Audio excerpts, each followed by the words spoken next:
Hola, bienvenidos a Cine, bienvenidos a nuestra sala de Aquí te ves el cine.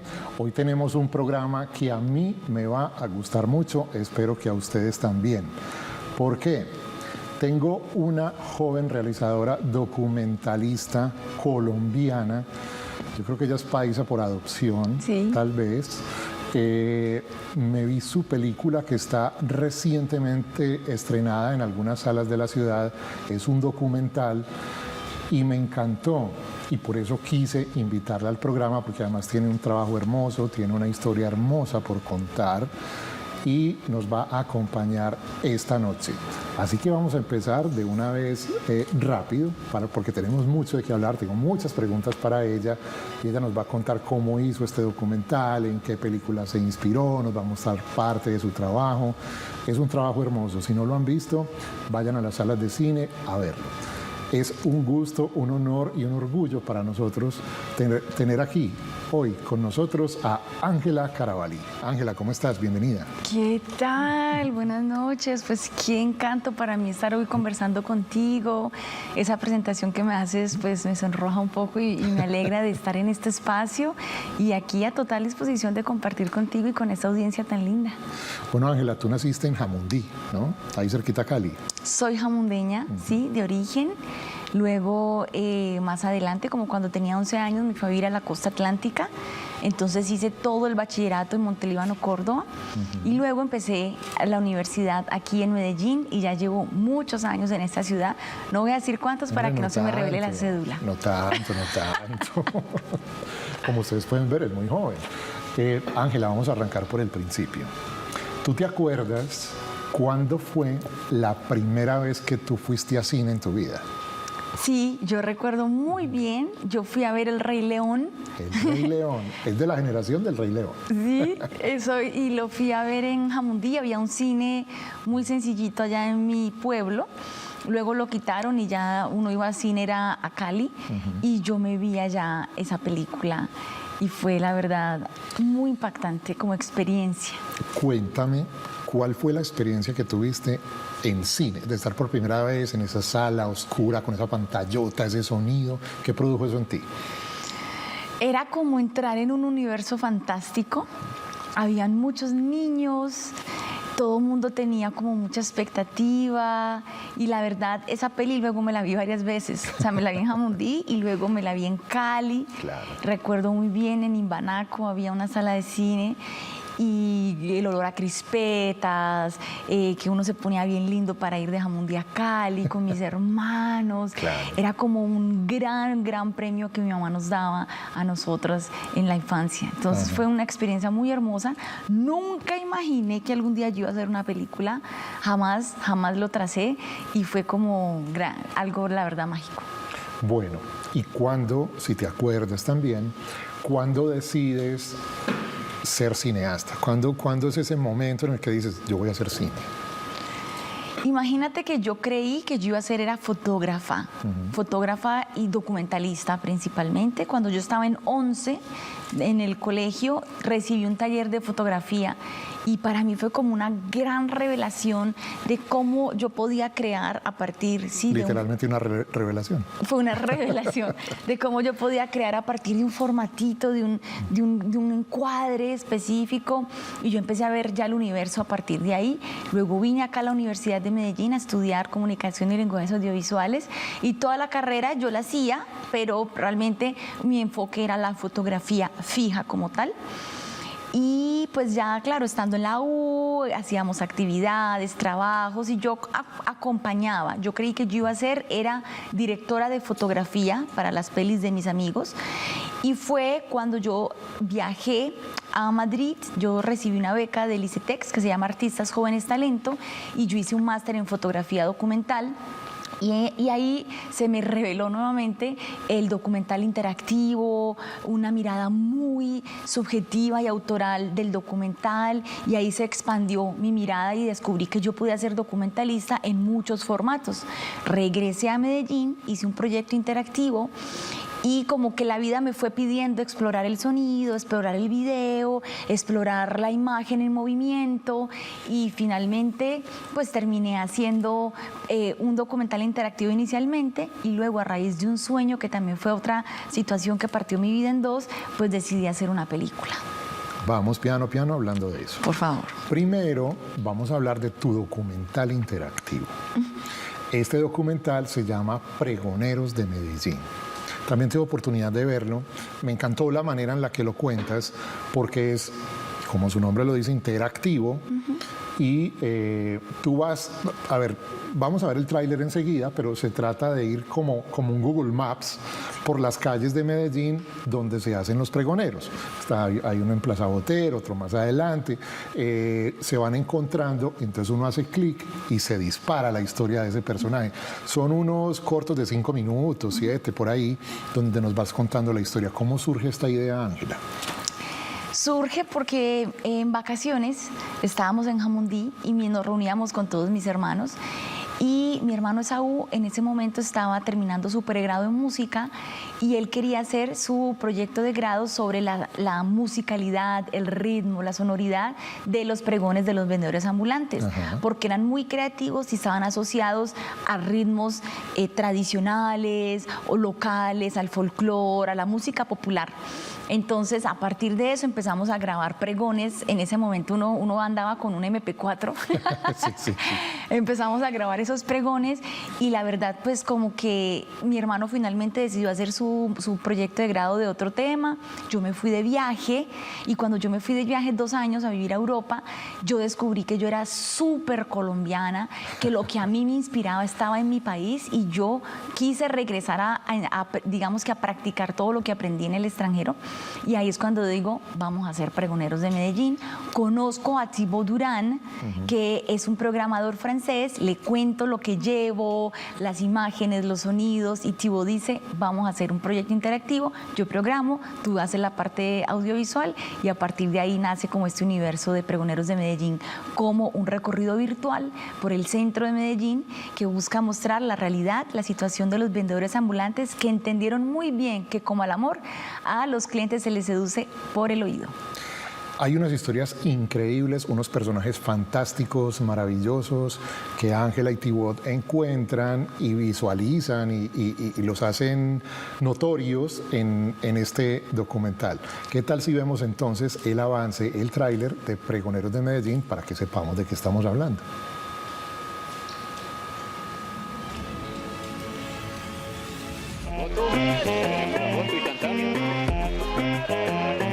Corocoro se murió su tía, déjela morir. Corocoro llegó gelatina, déjela venir. Todos los días me levanto yo. Todos los días me levanto yo. Con deseos de cambiar. Con deseos de cambiar. Se le presta al pensionado y también al jubilado, no importa que esté reportado. Cuando se me va la voz, pues de que andate para la casa, jale, porque se te dañó la herramienta de trabajo, porque si yo no grito, no hago nada. A mí a veces sí me decían cuando yo estudiaba, ay, su papá que vende mazamorra, ay, yo les decía, a mí no me da pena, es que mi papá acá se está robando. Cuando yo estaba pequeño estudiando, estaba en primaria más o menos, escúchame, me dijo, bueno, mijo, rebúsquese. Yo me fui, bueno, pa. Ey, el de gafitas. Rebusco. Para las santas, para las bajitas y para las niñas marujitas. Compran bastante para el niño de gafitas. ¡Ey! ¡Ey, venga, no dejen quemar al flaquito!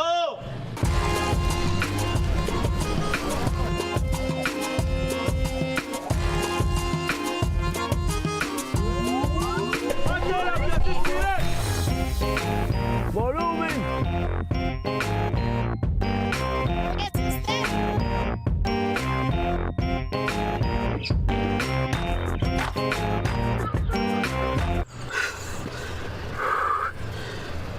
Si todos cantáramos, en lugar de hablar, el mundo sería diferente. Más bacano, sería Uf, elegante.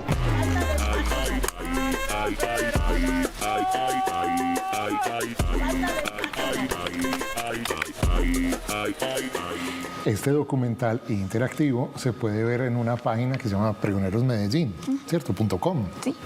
Ahí lo pueden ver y se meten a... Él les dice cómo.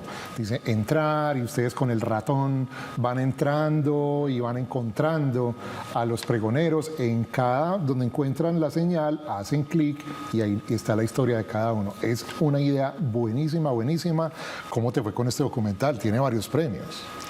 Fue muy bonito lo que hicimos en ese momento, ya tiene 10 años de estar al aire. Hace 10 años ya. Imagínate, ya pasó el tiempo tan rápido y fue la verdad como que en ese momento algo inesperado, tanto para mí como para la audiencia, porque pues como que te trazas ideas, pero a veces no sabes si la vas a poder cumplir, y obtuvimos una beca bacanísima de Crea Digital que nos permitió justamente hacer una narrativa transmedia con diferentes plataformas, y entonces una de las plataformas principales pues era que era un recorrido virtual por el centro de la ciudad, y la verdad nos ocupó mucho tiempo lograrlo. Thibaut se encargó de la programación, y como yo no sabía de programación, se me ocurrían ideas muy complejas, entonces Thibaut era como... Se encargaba de aterrizar.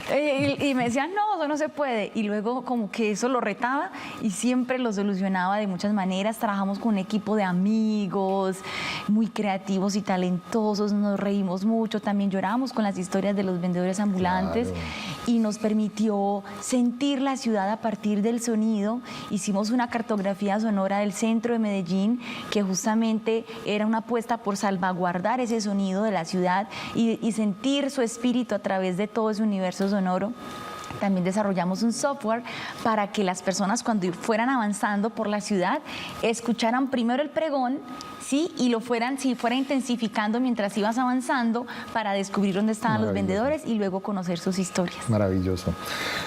Como les digo, pueden verlo a través de la página web pregonerosmedellin.com. Bueno, Ángela, hace, no sé, unos años, tú tienes un sueño. En ese sueño aparece tu padre. Tu padre es uno de los tantas personas que ha sufrido de desaparición forzada, que es un flagelo que azota a este país desde tiempos inmemoriales. El tema con las personas que tienen familiares desaparecidos es que siempre, o la mayoría, siempre conservan la esperanza de que la persona vuelva, porque si no hay un cuerpo, si no hay una evidencia, esa esperanza no se muere, porque siempre se aferra uno al recuerdo de la persona y dice, ¿y si está vivo? Una vocecita interior le dice, ¿y qué tal que esté vivo? Es un drama que se vive a diario en nuestro país. Ángela tiene ese sueño donde tu padre te habla y tú dices, voy a hacer este sueño realidad, nunca mejor dicho, voy a hacer este sueño realidad y voy a visibilizar a mi padre y el tema de la desaparición forzada. ¿Cómo es esto?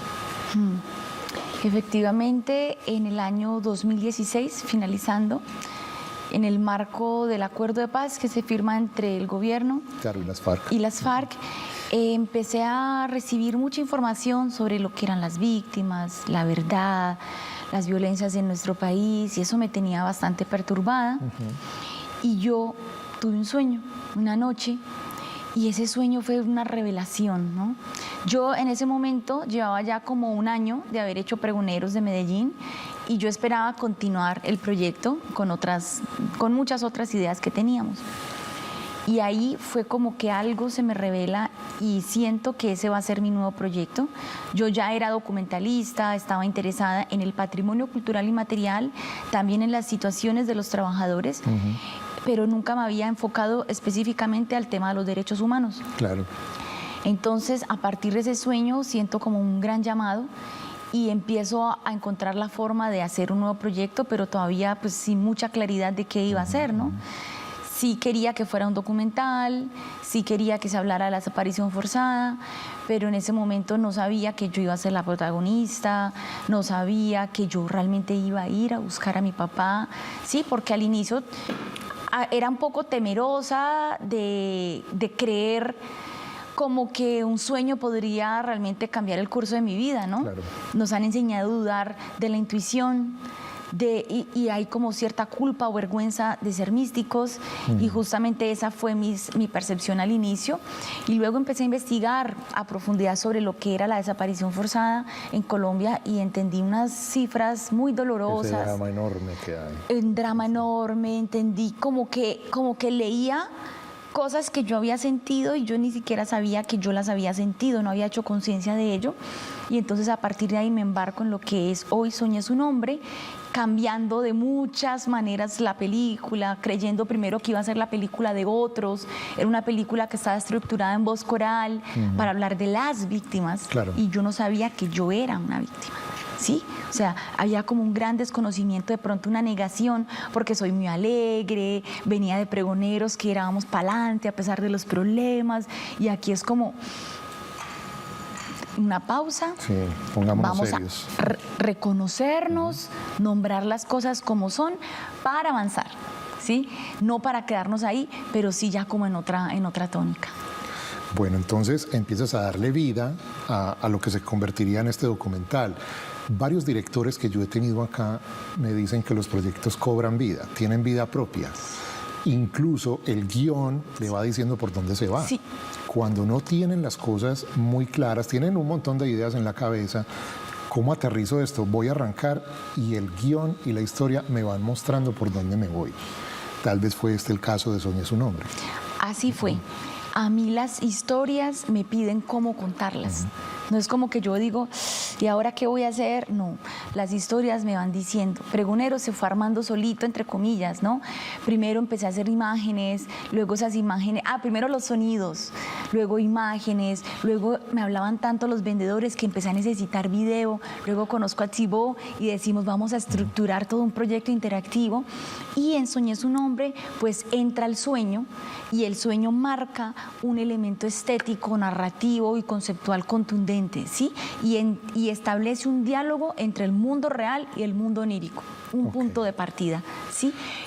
Pues dice que tal vez es surreal, pues está basada en los sueños, tiene algo de surreal de pronto por ahí, aunque la realidad es contundente, pues, o sea, te apabulla.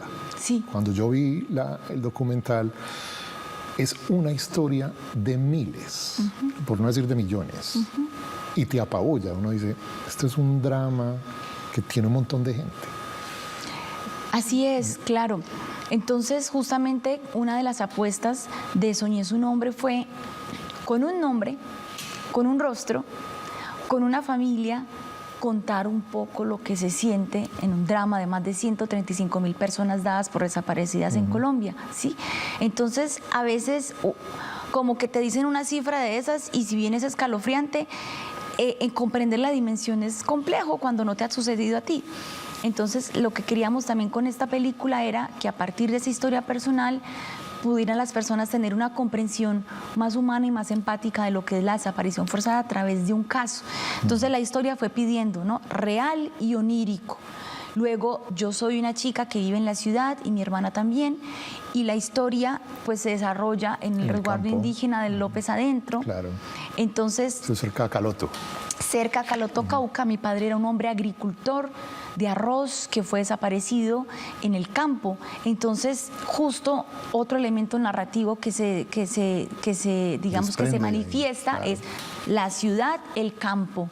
Nosotras somos mujeres afrodescendientes y mi padre trabajaba en un lugar de una comunidad indígena, entonces otro elemento que llega, ¿sí?, lo afro y lo indígena, la unión de los mundos, el diálogo entre las generaciones, mi hermana y yo conociendo el saber ancestral a través de las mayoras, a través de sus rituales, a través de sus usos y costumbres. Entonces la película empezó a marcar ya como su ruta, y luego cuando yo quería contar las historias de otros, esta fue una de mis proyectos de grado de la maestría en cine documental de la UPB, y Y uno de mis asesores me decía, ¿y quién era tu papá? Mostrame fotos de tu familia, mostrame fotos tuyas. Y me hizo ver que la historia ya estaba en la casa y que yo no tenía que estar buscando afuera otras historias porque ya yo la tenía. Entonces ahí como que lo último que faltaba era establecer la ruta, que es un viaje en carro desde Medellín hacia el norte del Cauca. La encontré como una road movie, tal vez. Una road movie documental latinoamericana. Exactamente. Antes de seguir hablando de Soñé su nombre, veamos el avance para hacernos un contexto de lo que vamos a seguir conversando con Ángela de aquí en adelante en el programa.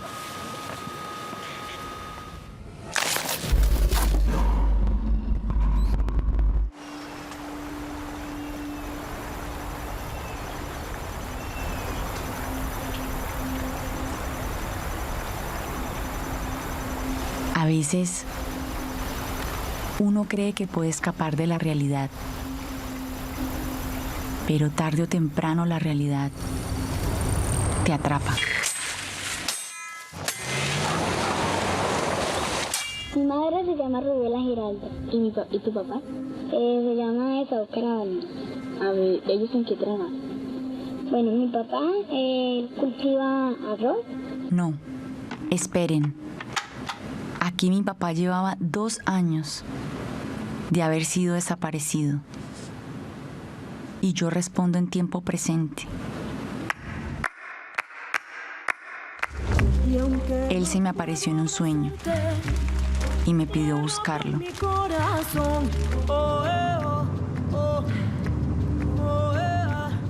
Vea, mami, Rubiera me comentaba que ustedes iban a ir al Cauca a investigar algo, no se metan con eso, esto está muy delicado y no quiero que vayan a tener un fracaso en esas vainas. Padre, perdóname si me dijiste dónde estabas y no supe interpretarlo. El sueño ha sido clarito, porque él no va a descansar hasta que no los encuentren. Cuando ellos quieren ser rescatados, ellos llaman, ellos hacen el llamado. Padre, ahora que ya estoy aquí, dime dónde estás. ¿Estás en una fosa común con más personas?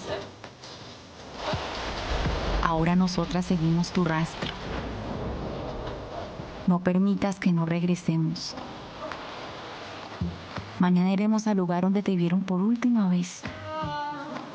Guíanos.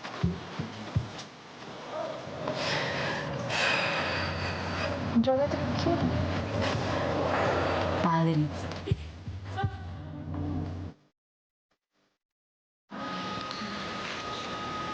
Bueno, si uno que es un simple espectador se conmueve con esta realización, ¿cómo fue esa experiencia, Ángela?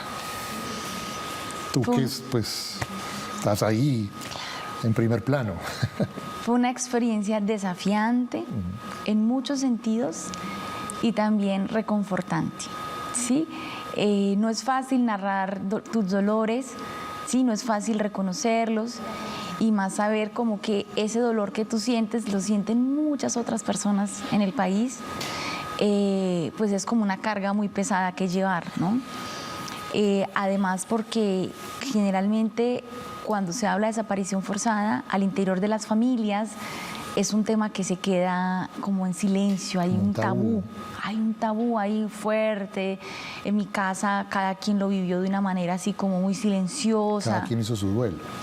Cada quien como que intentaba hacer su duelo, porque lo complejo en estos casos es que cómo cierras, ¿sí? Cuando quedas... Cuando está abierto. Con una incertidumbre. Claro. Entonces, en el caso de las personas, de los familiares de personas dadas por desaparecidas, también somos víctimas directas porque hay una tortura constante. Permanente. ¿Sí? Y por eso los sueños terminan siendo un lugar...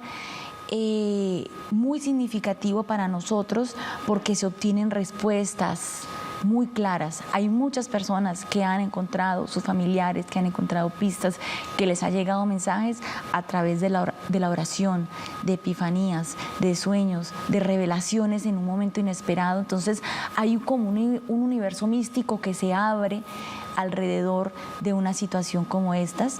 Entonces sí fue bastante desafiante y más como encontrar, como que a veces era ser directora y tener como la cabeza fría. Como juez y parte, o sea, estabas actuando no, estabas siendo tú. Ajá. Te estabas grabando sin preparación, o sea, estabas grabando momentos tuyos, espontáneos. Y además estabas dirigiendo. Me imagino, pues te grababan y ¿cómo quedó ese plano? Claro, y yo también era productora y luego fui montajista por cosas de la vida. Y entonces había que tener la mente muy, muy, muy clara, muy precisa y muy práctica en muchos momentos, y había que permitir que el corazón surgiera y se abriera en otros. Entonces eso digamos que fue bastante desafiante. Y luego como que me reconcilié con el dolor y con las lágrimas. Digamos que fue una redención lo que tuviste ahí, te quitaste un peso de encima de pronto. Y sabes que eso me recuerda una historia que a mí me conmueve mucho, cuando los familiares de los desaparecidos confrontan a los victimarios de su ser querido y estos personajes le dicen, vea, es que lo enterramos en tal parte, no sé qué, y encuentran los restos. Esos familiares agradecen a los victimarios que por lo menos les dijeron dónde estaba su ser querido. Y por lo menos descansan de alguna manera cuando tienen una prueba fehaciente. Y eso a mí me ha impactado siempre. Digo, increíble. O sea, ¿cómo será el descanso que sienten de saber que su ser querido por lo menos está? O por lo menos tienen una parte o una cosa tangible. Sí.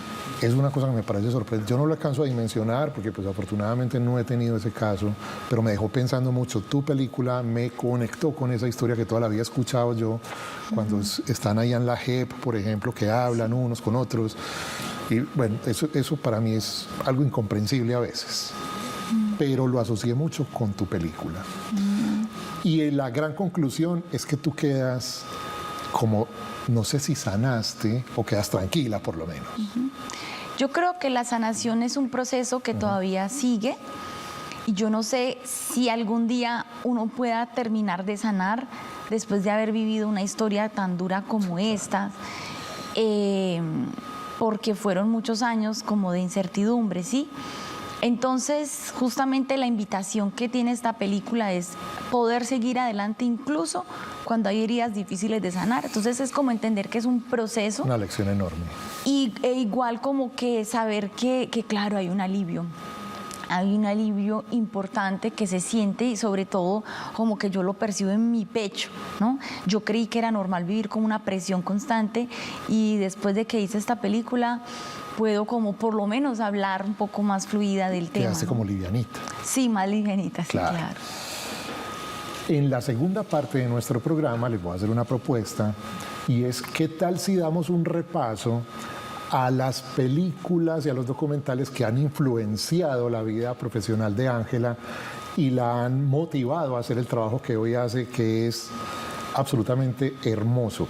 Vayan a ver Soñé su nombre, todavía está en las salas de cine, por ahí la encuentran, después va a estar online, porque es un encuentro nuestro con una realidad nacional, y es ver el trabajo de Ángela tan hermoso, esa filigrana tan bonita que tiene esa película, que realmente lo deja a uno como reconciliado con el cine.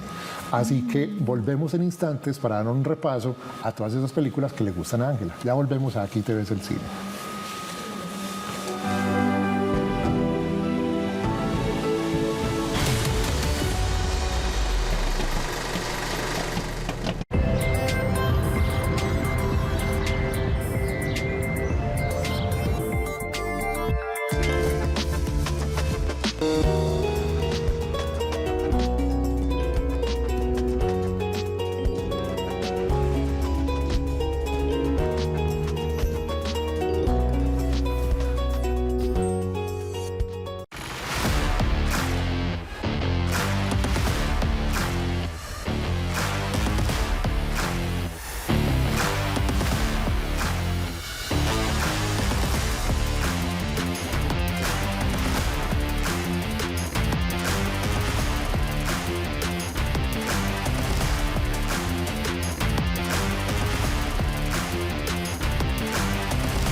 tardes, bienvenidos. Esto es Cambio de Frente, el programa deportivo de Telemedellín.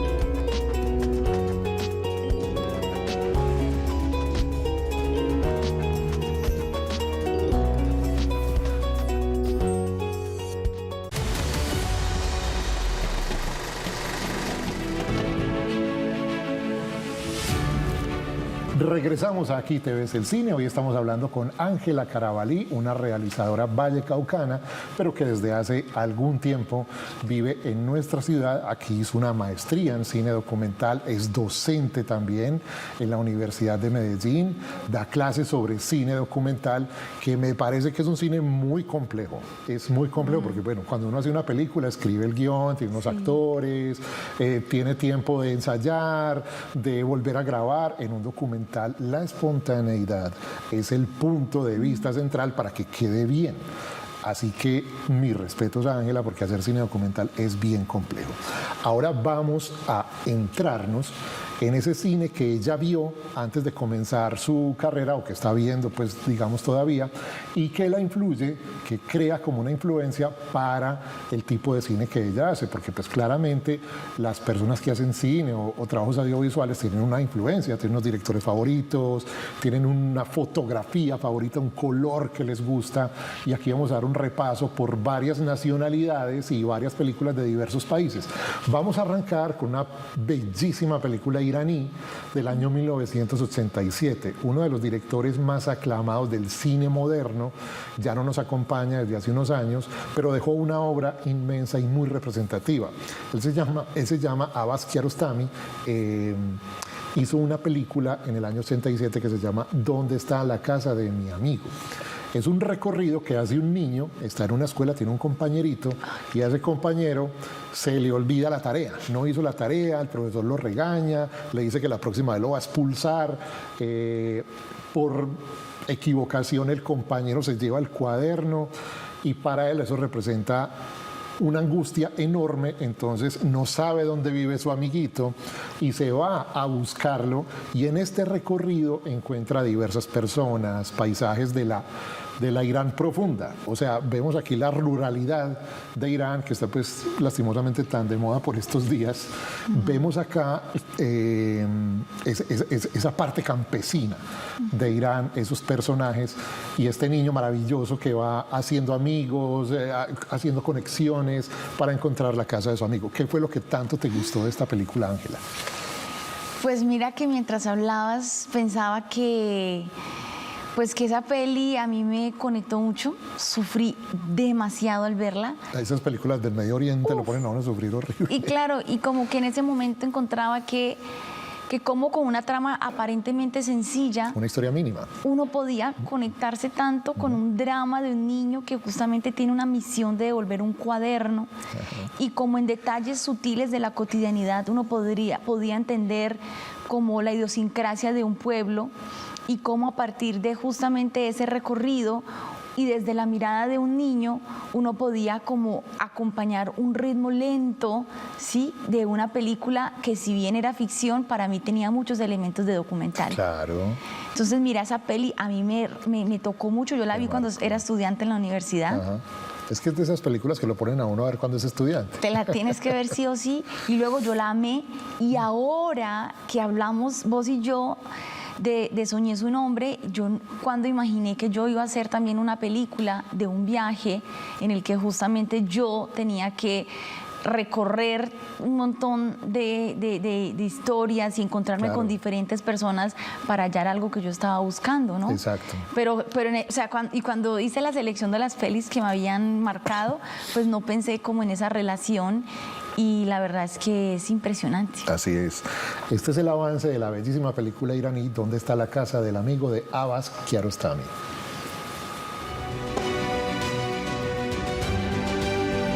نشدم بیار بیرون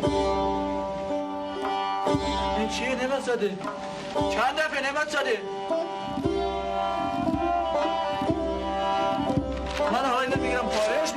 آخرین دفعت باشه فردا بیر بالا چند دفعه بهت بودم مشق بودم بردونی نگاه کن ببینم چند دفعه سلام محمد رضا نوزاده اینم مال من چای برشتم حواستون کجا؟ آخه هر دو جور هم بودم خب من چیکار کنم فردا بیبریم میدیدی؟ بذار من دفتر معرضه رو برشتم برو سر باشه برو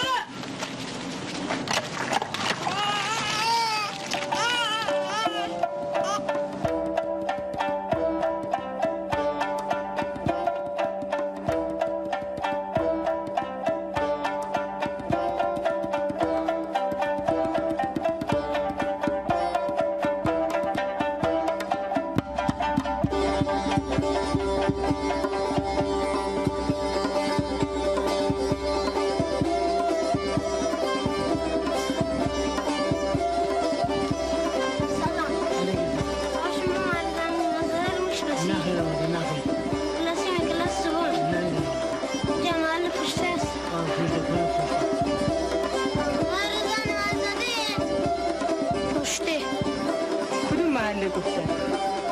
همه جا اینجا میگن؟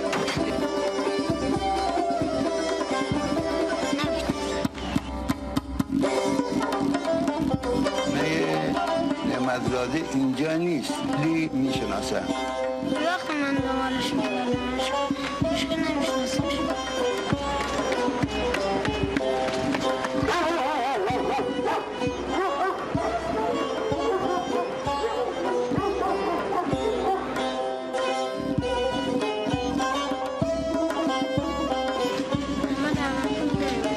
احمد احمدپور نیومده تا چیزی ازتون نپرسیدم جواب ندین فهمیدم بچه ها مشق بودم بریم بیرون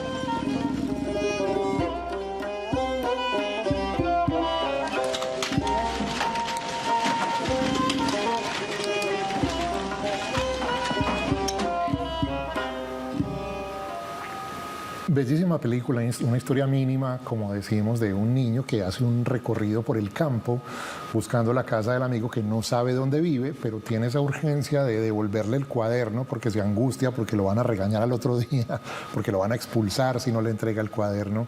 Y de ahí parte una historia, parte una película. Es el gran reto que tiene un director como Abbas Kiarostami, que hizo una trilogía con historias así, en el año entre el 87 y el 92 por ahí, hizo esta trilogía que marcó la vida profesional de Ángela y ahora estamos encontrando similitudes con su película, gracias a esta película. Vamos a pasar a otra, Ángela, a otra película. Esta película me marcó a mí, o sea, cuando yo la vi, yo dije, es increíble que en Latinoamérica hagamos una película así, o sea, me pareció la cosa más ingeniosa del mundo para contar una historia. Son 3 historias que confluyen en un evento. Estamos hablando de Amores Perros, una película del año 2000. Es la película debut de Alejandro González Iñárritu, que hoy en día pues es una estrella de Hollywood, pero en esa época era una estrella de México. Entonces este señor se saca de su sombrero de mago, se saca esta película con una historia de Guillermo Arriaga, la historia la escriben entre los dos, y la cuentan en una película extraordinaria. O sea, esta película está en mi top 10 de toda la historia. Yo pues no he visto todo el cine del mundo, pero sí he visto mucho cine. Y de todo el cine que yo he visto, para mí esta es la mejor película que se ha hecho en Latinoamérica. Esta. Es una cosa increíble la forma de contar esta historia, porque son 3 historias que discurren cada una como en paralelo, y se encuentran en un accidente de tránsito. Ahí se encuentran los protagonistas y de ahí parte otra película. La pregunta sobra, pero se la voy a hacer. ¿Qué fue lo que te gustó de esta película? Fue como un momento de mi vida en el que yo apenas iba a empezar la universidad. Y mi hermana pues era una cinéfila, o sea, muchas de las cosas que a mí me gustan hoy en día es porque mi hermana me lo presentó cuando yo era más niña. Y fuimos al Teatro San Fernando en Cali a ver Amores Perros, que era un teatro así de culto, ¿no? Y del cual... Yo aquí la vi en el MAM, que es también... Es el lugar, ¿cierto?, para ver cine. Y entonces, pues a mí me sorprendió el ritmo frenético de la película y luego también el hecho de unas historias fragmentadas y cómo el tiempo parecía como deconstruido para ir adentrándose en un drama, cada uno tan distinto, de diferentes personajes que se encontraban alrededor de un accidente.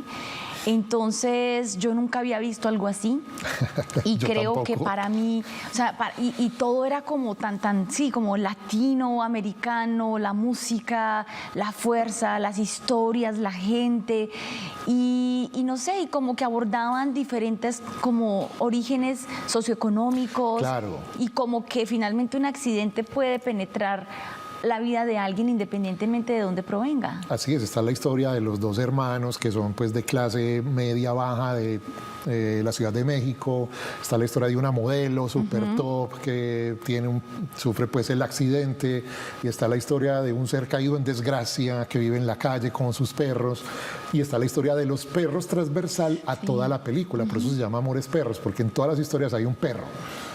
Hay un perro involucrado. Está el perro de la modelo que se pierde debajo del piso, el perro que ponen a pelear estos dos adolescentes de la Ciudad de México, y los perros que viven con el otro señor. Es una cosa ingeniosísima, o sea, la forma de contar esta película, lo que marcó, porque de ahí se desprendieron varias películas iguales. Recordemos que González Iñárritu tiene la trilogía con 21 gramos también, y con Babel, que son ya grandes películas que participaron en Hollywood, ya con actores de Hollywood y todo eso, estos con actores mexicanos todas. Veamos el avance de esta grandiosa película, está en Netflix por si la quieren ver. Es impresionante. Lo mejor del cine latinoamericano, para mí, pues, en mi humilde concepto, se reúne aquí en Amores Perros.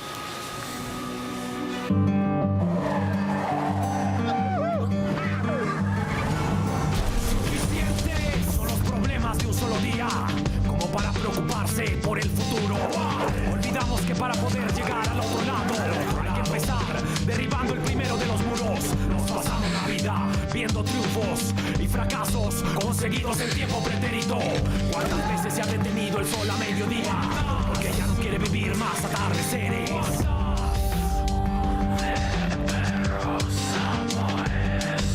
Borrarlo de tu vida. Borrarlo de tu vida.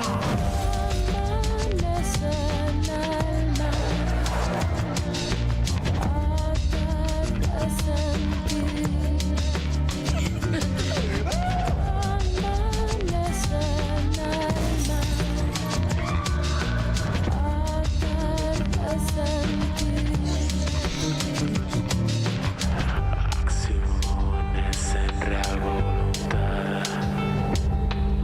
Sensación, la velocidad. Si alguna vez, si alguna vez, si alguna vez. Hace poco la presentaron en los cines de la ciudad porque cumplió 25 años. Esta película es del año 2000 y hace poco la volvimos a ver. Yo me la repetí en pantalla grande porque me parece una obra maestra. ¿Cómo influyó esto en ti? Yo creo que tuvo que ver como a nivel narrativo el poder contar una historia de manera discontinua. Sí, como que hasta ese momento, pues ya yo había visto otras pelis, ¿no? Pero como que marcó mucho en la posibilidad de contar algo también más cercano, más barrial, más como de lo cotidiano. Sí, más urbano también. Sí, y luego también con como con toda esta fuerza en el montaje y con toda esta, con el ingenio de poder ir tejiendo diferentes relatos en diferentes momentos. Eso para mí fue la verdad como impactante.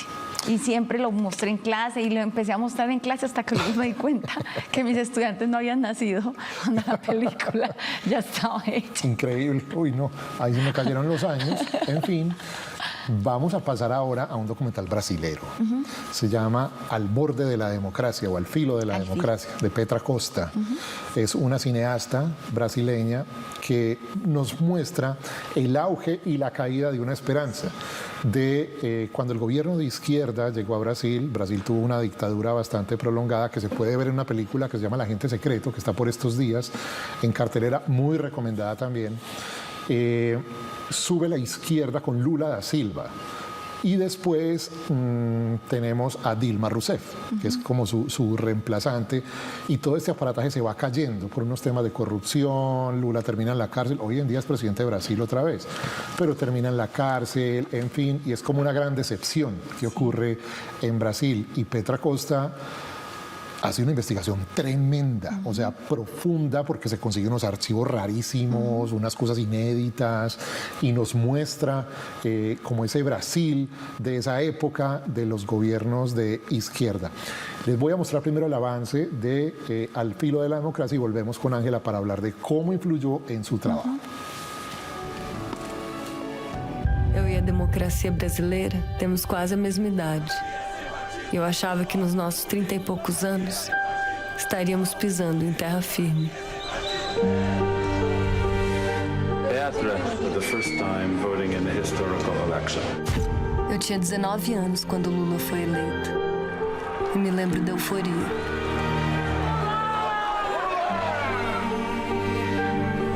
Parecia um grande passo para a nossa democracia. 20 milhões de pessoas saem da pobreza, a taxa de desemprego atinge o menor índice da história e o Brasil emerge como um dos protagonistas no cenário mundial.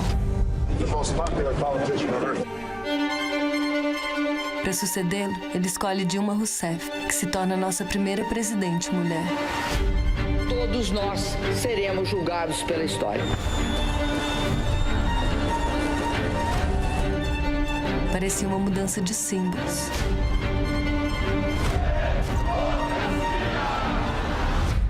Mas algo no nosso tecido social começa a mudar. O país se divide em duas partes. E esse muro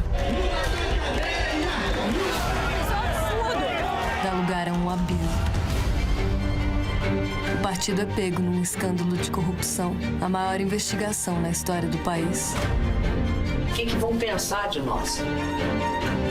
Mas o arrependimento não tem nem que ter feito mais. Crimes include fraud, slavery, even homicide.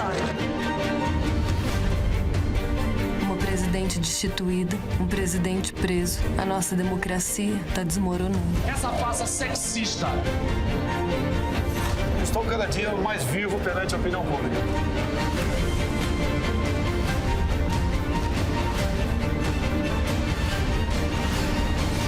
Eu temo que a nossa democracia tenha sido apenas um sonho efêmero. Al borde de la democracia de Petra Costa, ¿cómo influye en la vida de Ángela Carabalí? Yo estaba buscando referentes para Soñé su nombre. En ese momento se llamaba No los dejaron volver y era una historia que estaba pensada más desde lo colectivo. Sí. Entonces en esa búsqueda encuentro a Petra Costa y encontré en ella como mucha resonancia de cómo contar algo político, algo que vive un país y conectado con una historia personal. Entonces eso fue algo que me llamó mucho la atención en ese momento y cómo lo personal también se volvía político. Entonces cómo a través de esa voz en off y de su propia experiencia ella iba conectando esos acontecimientos que hacen parte del archivo público de un país. Entonces que era algo que yo quería hacer en ese momento con Soñé su nombre. Luego descubrí que no tenía que esforzarme por eso, sino que contando mi historia ya podía conectar con lo político de mi país, ¿sí? Pero entonces para mí fue muy importante eso, luego pues como que admirada por el acceso que ella tenía también a los personajes, ¿no? Y a los archivos y cómo pudo hilar a través de un relato como cercano, que se sentía íntimo, pues algo que podría ser tan lejano. Entonces, la verdad, como que la seguí en varias de sus obras y la admiré mucho y bueno, todavía la admiro por todo lo que ha hecho, pero como que ese momento fue crucial para mí también en entender cómo yo podía construir ese relato mío desde mi propia voz, ¿no? Y ella fue un gran referente en ese aspecto. Estamos viendo Aquí te ves el cine. Hoy tenemos una buenísima conversación con Ángela Carabalí, realizadora, documentalista, guionista, bayuna, pero antioqueña por adopción, insisto. Volvemos en instantes para seguir hablando con ella sobre su trabajo en Aquí te ves el cine.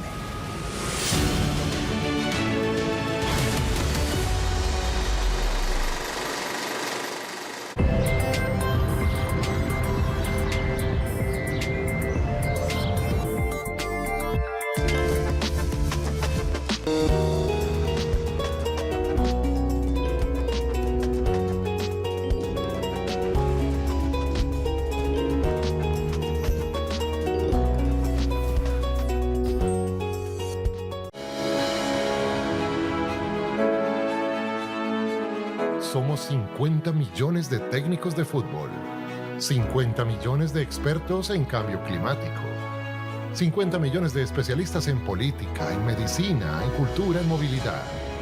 De ese grupo de conocedores, hemos seleccionado a los más aptos para que hablemos de los temas, las noticias, los hechos y personajes que están dando de qué hablar y de los que todos debemos saber de verdad.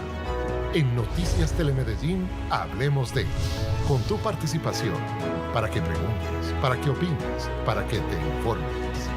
En Noticias Telemedellín, hablemos de, porque en Telemedellín, aquí te veo.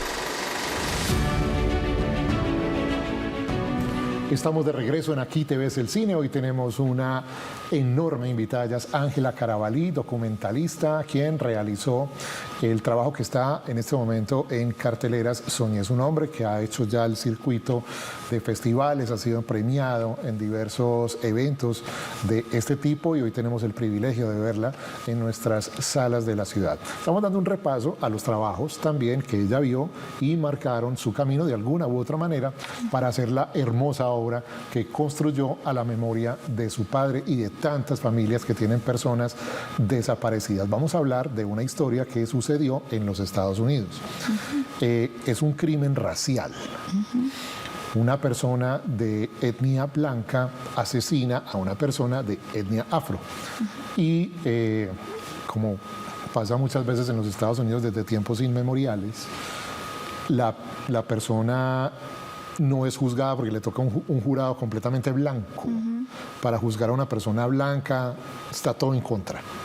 Todo en contra y finalmente no encuentran como pruebas o motivos para procesar a la persona. Es una enorme injusticia. Y algún Ángela Carabalí de Estados Unidos se apersona de esta historia y la convierte en un documental. ¿Por qué te gusta tanto Strong Island?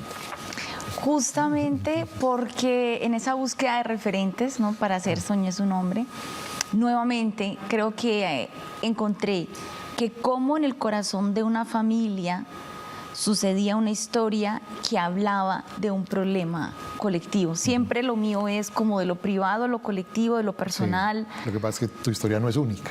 Claro. Entonces justo ahí me sorprendió mucho cómo esta injusticia que sucede en una familia afroamericana, ¿sí?, podía reflejar las tantas injusticias que ha sucedido en ese país durante muchos años.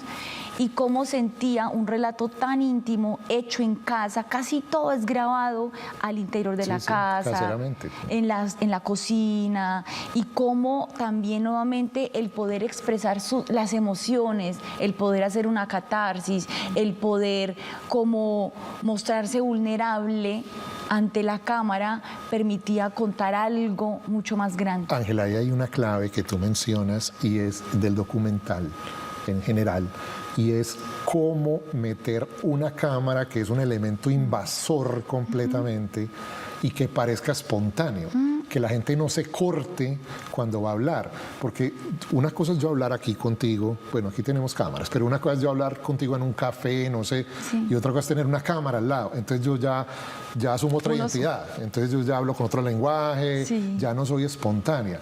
La magia del documentalista está en: hagan de cuenta que aquí no hay cámara, conversen, cuéntenme. Eso es un arte, eso no es fácil.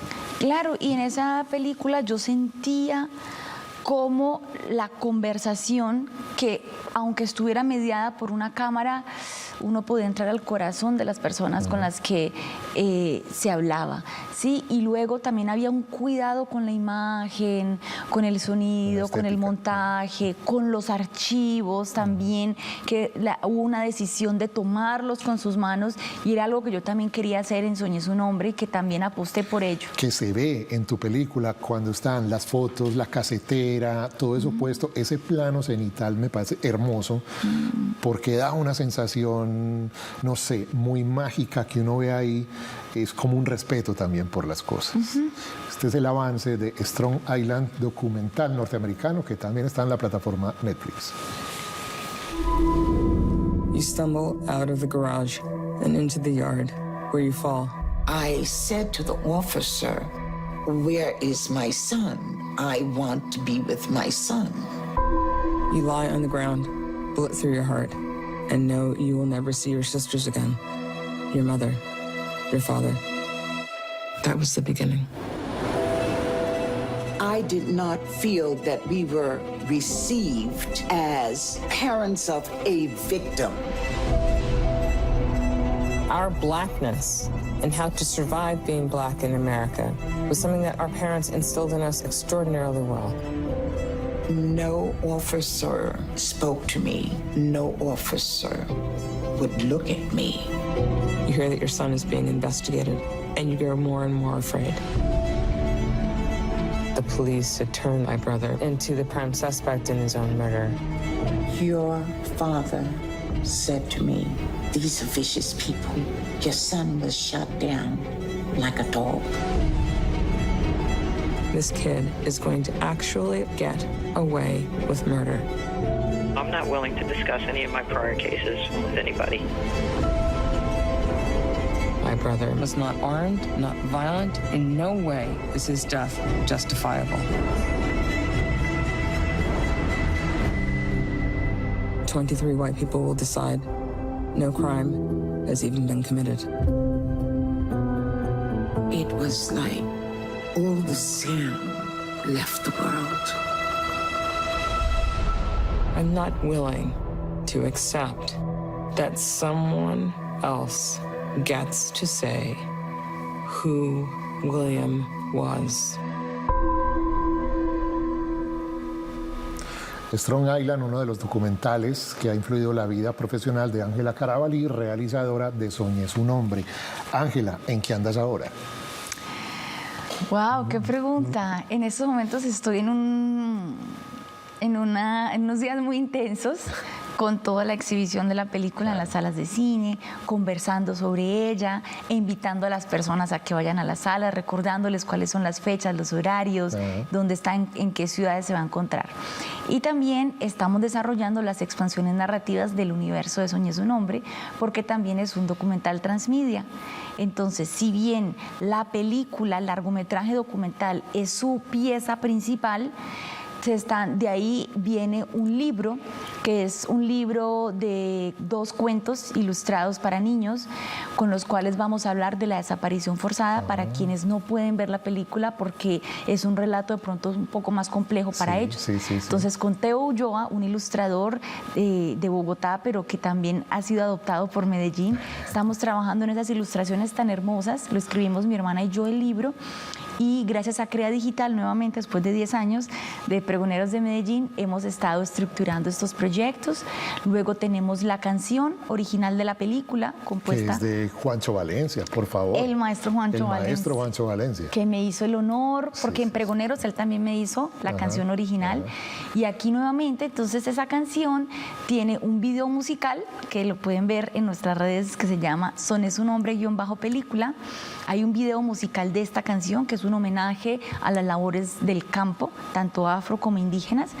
Y entonces con esa canción original vamos a hacer una videodanza interactiva pensada como una experiencia museográfica, como para que esté en Parque Explora, por ejemplo. Entonces, que la gente pueda llegar a ese espacio y con una correspondencia al movimiento, con la música, pueda como seguir en esta línea de sanar los dolores a través del movimiento y del baile. Pero que es ese 360 tan impresionante que le hiciste a esta película, muchacha, o sea, tremendo. Ya se dan cuenta porque les dije que íbamos a disfrutar mucho el programa de hoy. Tuvimos una enorme invitada, Ángela Carabalí, a quien quiero felicitar personalmente por este trabajo. Es precioso, es delicado, es hermoso la forma en la que cuenta esta historia tan dolorosa, que va a quedar ahí, siempre permanente, para que nos demos cuenta, visualicemos este problema que tal vez acá en la ciudad no nos toca tanto, pero que es un drama que padecen miles, millones de personas desafortunadamente en nuestro país. Ángela, gracias por acompañarnos.